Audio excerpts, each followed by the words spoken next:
Preparations are underway for Pope Francis to be laid to rest. Simultaneously, choosing the plan to elect his successor is unraveling.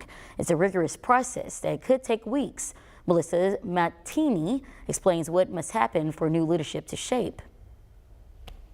The process to elect a pope is known as conclave, Latin for conclave, which translates as with key, because the voting takes place in top secret, with cardinals, the church's most senior officials, locked in the Vatican's Sistine Chapel.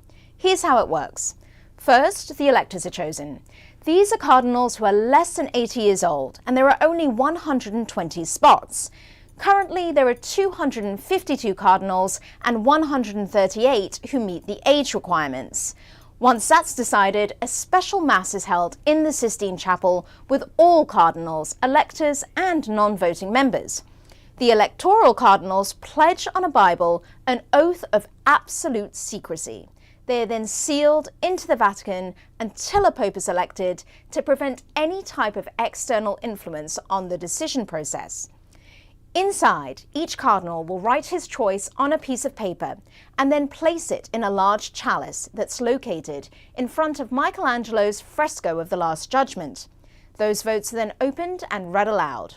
It takes a 2/3 majority for an individual to be chosen as pope.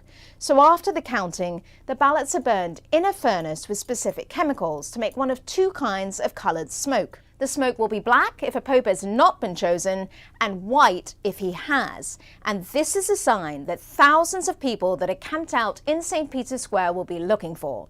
Now, there can be up to 4 rounds of voting each day. In past centuries, papal elections could take weeks, but they've gone much faster in the 20th and 21st centuries. Once a new pope is chosen, that person will pick their papal name, which is different than their birth name.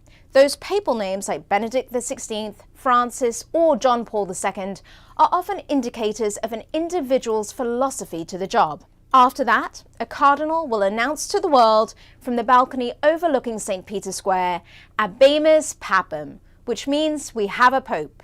The new pontiff then introduces himself to the world.